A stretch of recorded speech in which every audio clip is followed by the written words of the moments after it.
என்ன கடை மங்கா கடை கூட்டு வந்து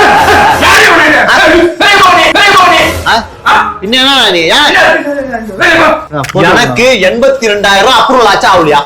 ஆயிடுச்சு. அப்ரூவல் ஆச்சா இல்லையா? அப்ரூவல் ஆயிடுச்சுன்னா ஐபோனுக்கு ஆச்சு. நீங்க கேன்சல் பண்ணிட்டீங்களா?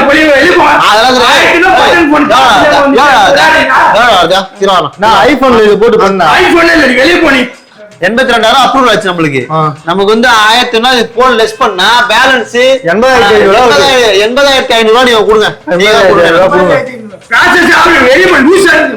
வெளிய போ. சார் 82,000 அப்ரூவல் ஆச்சுல சார். 82,000 அப்ரூவல் ஆச்சுல. அப்ரூவல் ஆச்சு, ஐபோன் ஆச்சு. அது கேன்சல் ஆச்சுல, வெளிய போனி. சார் இந்த போன் பண்ணி கொடுங்க. லாகின் பண்ணுங்க. பண்ண முடியாது, வெளிய போ. சார் என்ன சார்? பண்ண முடியாது, வெளிய போய். வெளிய போ. சார் என்ன சார்? गाइस உங்க பிராண்டை ப்ரோமோட் பண்ண நினைச்சீங்கன்னா உடனே ஸ்கில் தெரிஞ்ச நம்பர் கான்டாக்ட் பண்ணுங்க. எங்க டீம்ல இருந்து அவங்களே கான்டாக்ட் பண்ணுங்க. ரொம்ப கம்மியான பட்ஜெட்ல பண்ணிடுவோம். பிசினஸ் ப்ரமோஷன் மட்டும் இல்லாம வெட்டிங் விஷஸ், பர்த்டே விஷஸ் எல்லாமே பண்றோம். சோ உடனே ஸ்கில் தெரிஞ்ச நம்பர் கான்டாக்ட் பண்ணுங்க.